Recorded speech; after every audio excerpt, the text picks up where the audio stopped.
In this lecture, I wish to turn to the other important frontier of the Ottoman Empire, and those are the frontiers in Central Europe and the Balkans. From the 15th through the 18th century, the sultans fought very important wars to secure these lands, which protected the core provinces of Rumelia, which I've talked about as the real basis of Ottoman power. And again, one of the points that we must understand in this course is how much the Ottoman Empire drew on the resources of the Balkans. Before we really start looking at the contest between the Ottoman Sultan and the foe that really turned out to be the major foe for so long in Central Europe, the Habsburg emperors, the Holy Roman emperors, who were usually also the archdukes of Austria, it's best to look at the battlefield itself. The Ottomans looked at three potential foes. One were the Habsburgs, who controlled the Holy Roman Empire and could draw upon the resources of the Holy Roman Empire. The other would be the Commonwealth known as Poland-Lithuania, the Great Union in the 14th century, and in the distant northeast, eventually Moscow. Moscow, that is Russia, would not become a major opponent until really the end of the 18th century. So let's look at the situation in the time of Suleiman as he consolidated the frontiers, the northern frontiers in Europe, starting from 1521 on. Campaigning in this area was extremely different from what we talked about in the east against the Safavid Shahs of Iran. For one, the distances were daunting. Just as I mentioned on the eastern frontier, the Ottoman army was probably at the farthest extent of its logistical limits when it would make campaigns against Vienna. Vienna is about 950 miles from Constantinople. To reach Vienna, your first major base would be Belgrade, and that's about 585 miles from Constantinople. And then you would make a leap to Buda. Today we would call that Budapest, but they were not yet a single city. Buda was the main residence after 1540 of the Ottoman governor, and that was well over 840 miles from Constantinople. So any imperial army moving from Constantinople to the northwestern frontier, to confront the Habsburg armies would really have to leave early in April, ideally April 1 if you could do it. You would muster your janissaries, the court, all of the forces you needed, and you would head in the direction of Budapest. And along the way, the Ottoman Sultan would summon the cavalry that was furnished by the men who held the Tamars. And the Timurote cavalry could constitute anywhere from 50 to 60,000 soldiers. They, in addition to the janissaries and the household cavalry taken along the way, would amount to somewhere between 80 and 90,000 men. Now, the armies would be larger when the Sultan himself commanded in person, such as Suleiman did on a number of occasions, but even armies commanded by Grand Viziers were quite substantial. In addition, the Ottoman sultans would call upon the various vassal states, notably the Romanian princes in Moldavia and Wallachia, who would provide not so much cavalry as logistics, grain, hides, pack animals, and the like. There were also the Tatars, the traditional cavalry of the South Russian steppes. The Tatars would, who acknowledged the Khan of the Crimea, they would appear in great numbers, and that light cavalry would prove very often indispensable in any kind of campaign against the Habsburgs. In the Great Siege of Vienna in 1683, the climax to a lot of the fighting that was going on in Central Europe, the Tatar cavalry probably numbered as much as 40,000, according to one estimate. And so they would be significant additions to the Ottoman army. All of that put enormous logistical strain on the Ottomans. And what is so impressive in these wars from a logistical viewpoint is how well the Ottomans could feed and maintain these armies, considering the conditions. There was sufficient fodder and water in contrast to the arid battlefields of the East. In fact, there was too much. Repeatedly, Ottoman armies encountered unseasonably heavy rains. Twice in 1529 and in 1683, these reigns forced the campaigning forces to abandon their heavy artillery so that they did not have sufficient artillery to batter down the walls of Vienna. There was constant problems with mist and dense fog, which could play very much against the Ottoman armies, particularly the Tatar cavalry, where their bows would be relaxed in the humid conditions, and the Tatars could not function nearly as effectively as they could in arid conditions.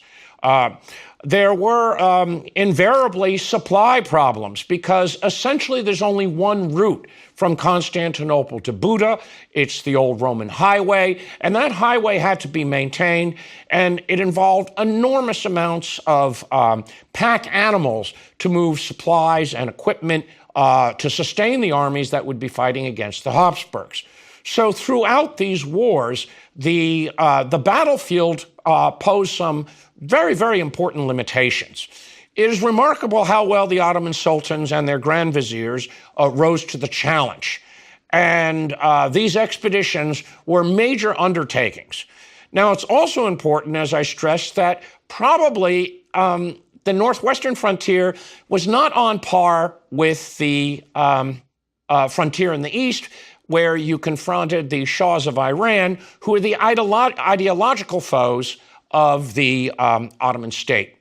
And so the Ottoman sultans, starting with Selim II, the rather lackadaisical third son of Suleiman the Magnificent, seldom campaigned in against the Habsburg foe.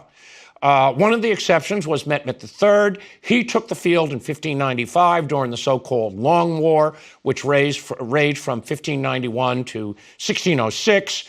He commanded personally the armies in a major battle, the Battle of Keresztes.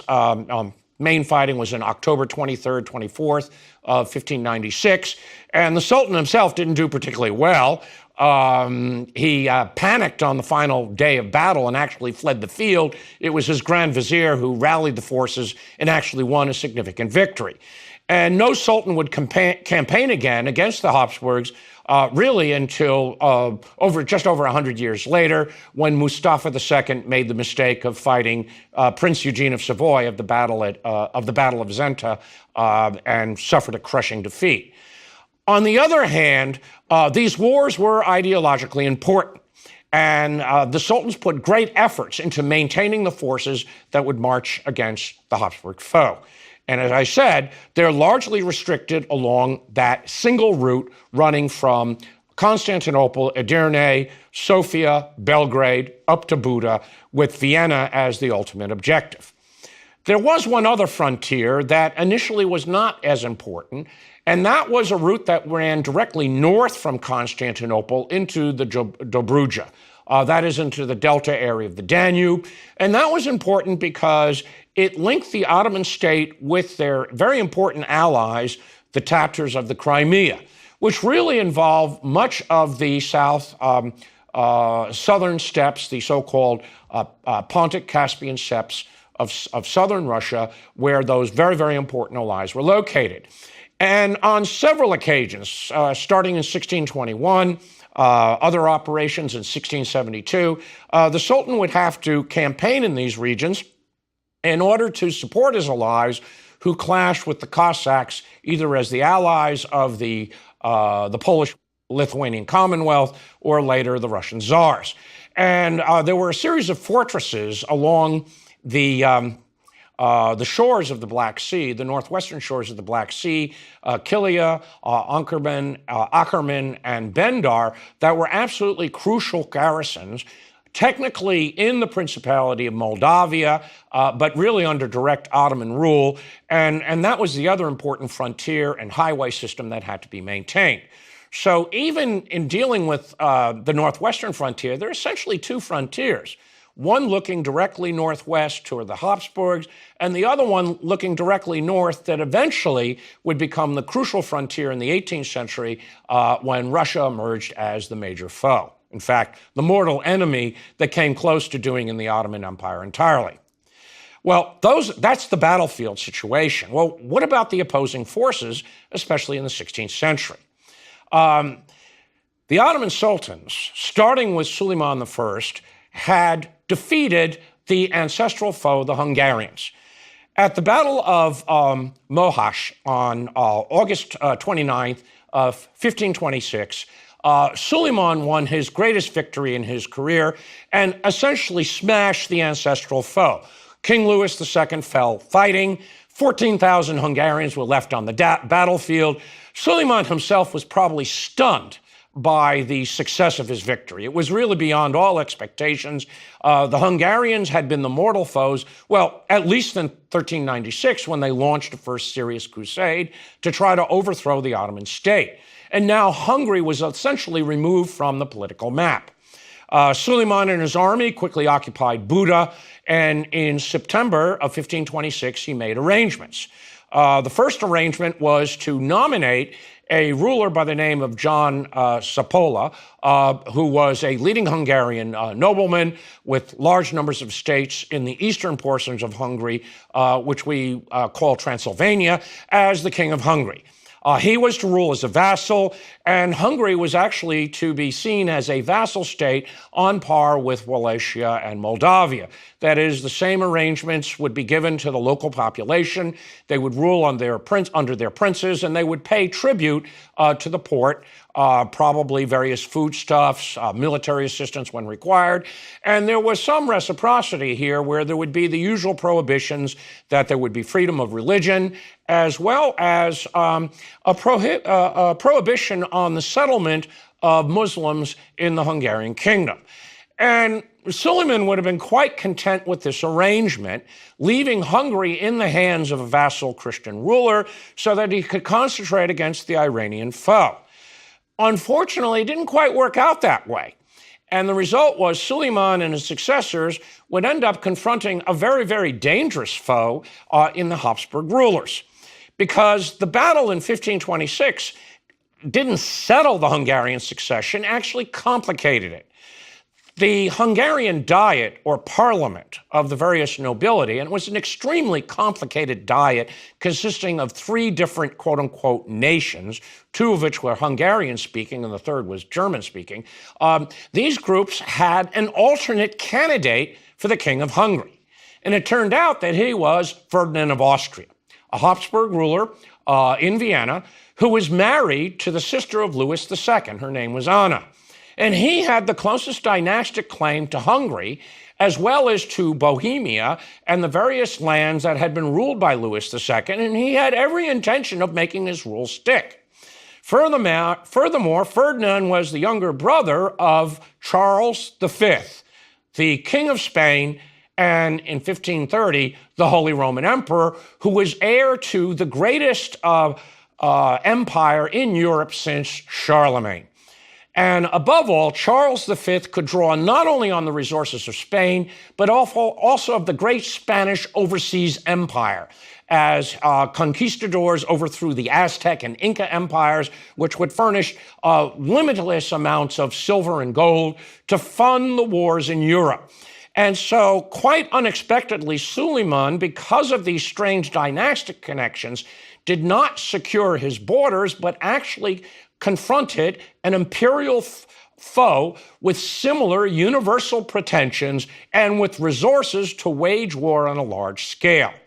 And the result is that Suleiman and Charles V entered into a duel over Central Europe. This duel between Suleiman and Charles V is rather unusual.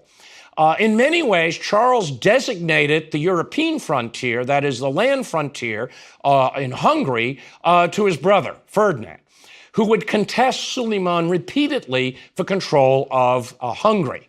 And this would prompt Suleiman to invade Austria twice, in 1529, again in 1532. In 1529, it led to a very brief and abortive siege of about 19 days.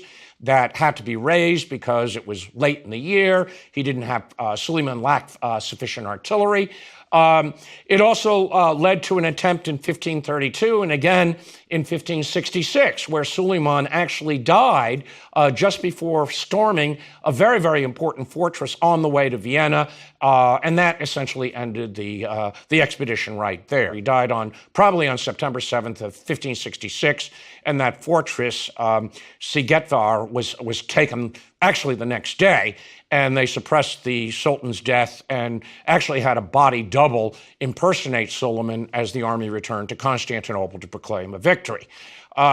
So Charles essentially designated that frontier to his brother, Ferdinand. Suleiman and Charles actually never confronted each other directly on the battlefield. Charles was far more concerned with the Netherlands and his Spanish kingdom than he was with Central Europe. And when he finally abdicated in 1556, retired, his brother Ferdinand took over the title of Holy Roman Emperor and continued the war and the struggle for control of Hungary. Suleiman found the war in Europe difficult.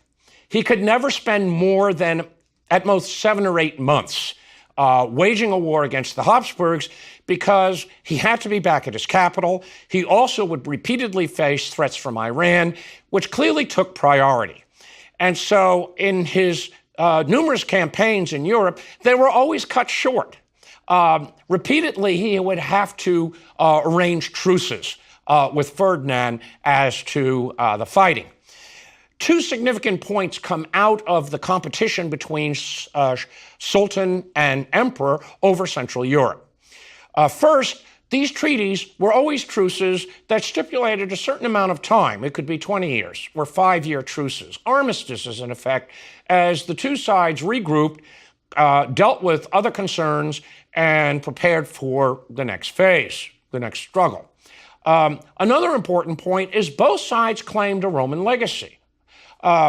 Obviously, the Habsburgs saw themselves as the Holy Roman Emperors.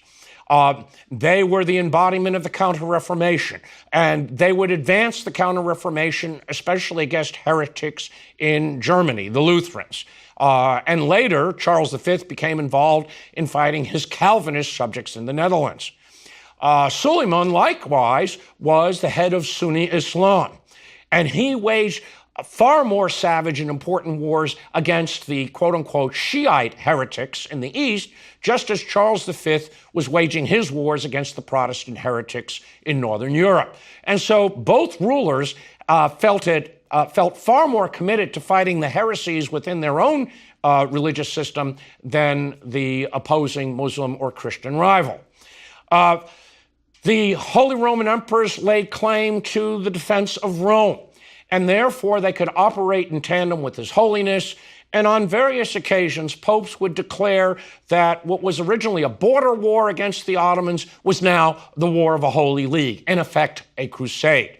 A crusade which in Rome, at least, the popes, notably Pope Pius V, who would broker the Great Holy League that would lead to the Battle of Lepanto in 1571, they envisioned this great war as being a strategy of overthrow, where Suleiman or his son Selim II would be overthrown, and a Christian ruler, preferably Charles V or a Habsburg ruler after him, would sit on the throne of Constantinople. And that has revived that image of the Crusades going back to the 13th century. None of these holy leagues ever really held together, and most of them fell apart after the first major battle of the Ottomans because, well, the coalition just fought among themselves, notably the Genoese and the Venetians, or the Habsburgs with their Italian allies. Seldom could they operate in tandem. On the Ottoman side, Suleiman and his successors at least had the advantage that they were in complete control of their military forces and that they did not face the same issues. They were motivated by Islamic ideals. The waging of jihad was important to Suleiman and to his successors. That whole notion of the Kazil Elma, the red apple, the opportune moment to expand Dar al-Islam, that is the holy land of Islam, against the infidels, was always in the back of the minds of the sultans as they waged these wars, and successes were presented in Constantinople as great victories of the faith, and invariably ended up in the construction of a major domed mosque. On the other hand, the soldiers actually fighting for both the Ottoman Sultan and the Habsburg Emperor were often motivated by more material concerns. Janissaries were clearly devoted to the faith and devoted to their sultan. On the other hand, there were enormous number of irregulars, militias, the Tatar allies, the Christian allies that were summoned, and they fought under a mixture of motives for the Ottoman Sultan. And the same was true on the Habsburg side, where many of the forces were professional mercenaries hired in Central Europe. And as the 16th and 17th century advances, many of them were actually Protestants, and they're fighting for motives often quite different from what the professed aims are of the Habsburg emperors. And so that must be kept in mind as we deal with these wars in the 16th and early 17th centuries. Now, Suleiman's campaigns against the Habsburgs ultimately proved to be incomplete. He did secure the frontier, and when he died in 1566, the imperial frontier was quite defensible along the Carpathians and running through most of Hungary. The crucial bastion was Buda. In 1540, Suleiman was forced to turn Buda into a sanjak, into an Ottoman province, and station a garrison of some 1,500 Janissaries there. And that was very important because when his candidate for the Hungarian throne, John Szapola, died in 1540, he left an infant son, John Sigismund, who was not up to the job of maintaining the frontiers and opposing Ferdinand of Austria. And the result is an Ottoman government had to be put in place, and Eastern Hungary was put under the rule of that client king, or as we usually call it, Transylvania.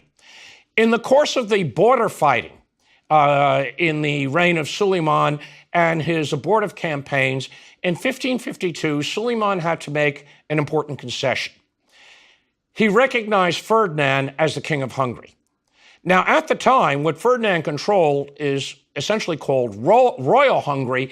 That is about 10 or 15% of the original kingdom in 1526 that went down in defeat. But it was strategic. He controlled the Old Kingdom Croatia, centered at Zagreb. He controlled the western fortresses, particularly the cities of Bratislav and Győr, which were defensive cities to Vienna. And he had a hereditary right in his mind to the whole of Hungary. And Suleiman was willing to accept the existence of a royal Habsburg Hungary on the condition that Ferdinand would pay tribute henceforth, an annual tribute of 30,000 gold florins. Ferdinand agreed to this because he had more pressing concerns. Suleiman then took off to fight another major war against the Safavids that ended up in the Treaty of Amasya.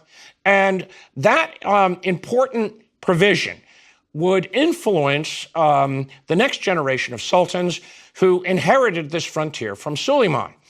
That included his son Selim II, his grandson Murat III, and his great-grandson Murat IV. In 1591, the border disputes and the issue of the tribute blew up into another major war. And from 1591 down to 1606, the Ottomans and the Habsburgs went at it in a series of wars of sieges that proved extremely expensive and extremely costly for the Ottoman state. This war eventually ended in a treaty between the Holy Roman Emperor Rudolph II and the then ruling Sultan Ahmed I. It's known as the Peace of Cetvatorok, which is a border town between Royal Hungary and the Ottoman province of Buda. It was essentially a 20-year truce, an extended timeout between the Ottomans and the Habsburgs over the borders. The most important concession and the significant point is that the Ottoman version of the treaty and the Habsburg version of the treaty differ, but there are two significant points they agree on. First is that the title of Caesar or emperor was accorded to Rudolf II. This was a very important diplomatic concession. His brother Matthias actually negotiated the treaty with the Ottoman Grand Vizier. The second point was that the annual tribute was discontinued. Now, there's a slight difference. The Habsburgs claim that they did a bulk sum payment, one-time only payment, and henceforth they had complete sovereignty over royal Hungary. The Ottomans insisted, no, that instead you're supposed to pay every third year an annual tribute, and therein rested a possible provision for later disputes. Nonetheless, the treaty held in 1606, and it would hold for almost 60 years. Before new situations emerged on this frontier that brought another major Ottoman army into Central Europe against the Habsburgs.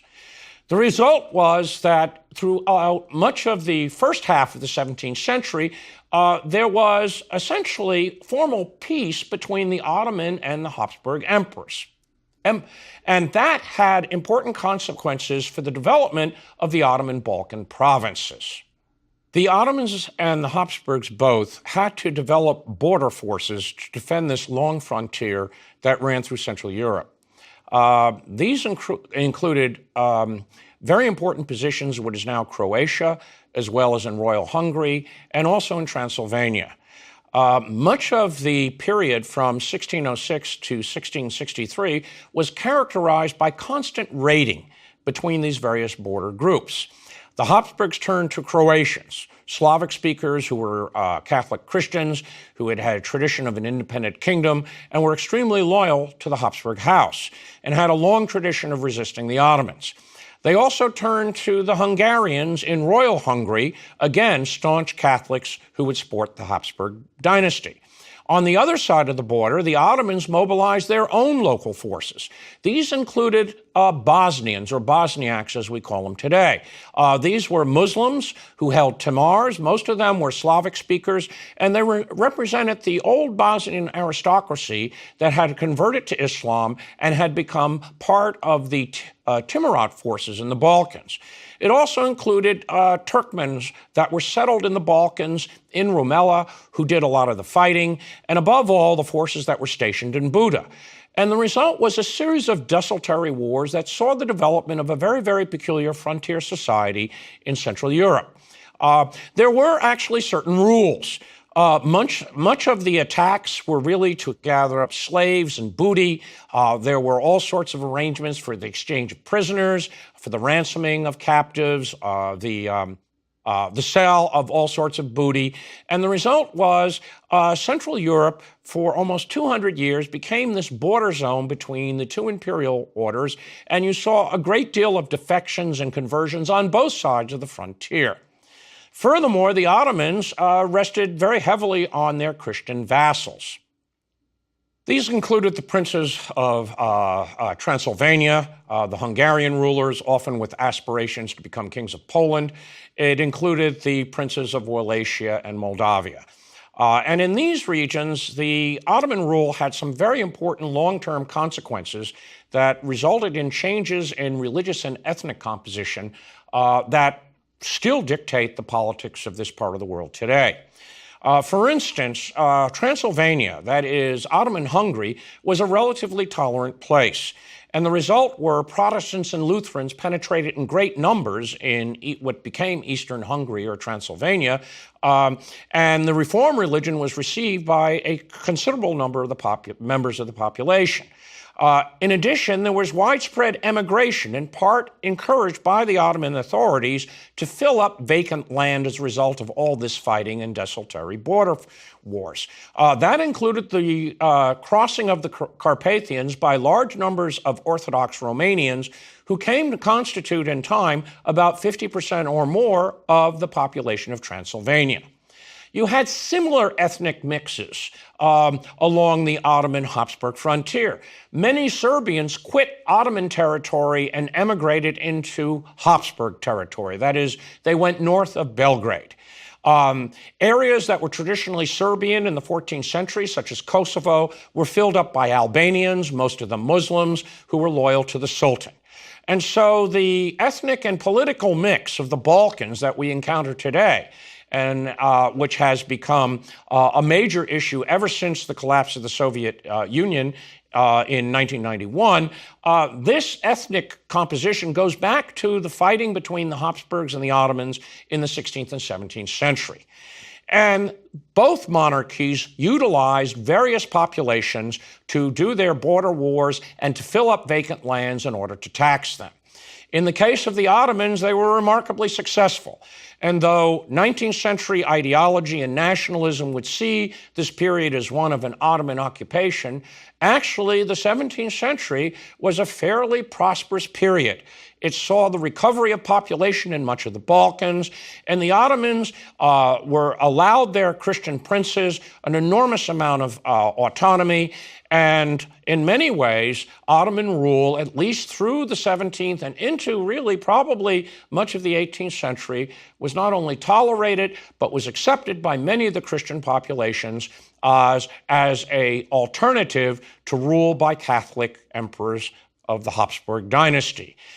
The situation would change in the 18th century when a new foe would emerge, a foe to the northeast, who was not important in the 15th and 16th centuries, and that would be Russia, an Orthodox power that would then gain the loyalty of many of those Orthodox subjects of the Ottoman Sultan, and that would change the whole situation on the northwestern frontier of the Ottoman Empire.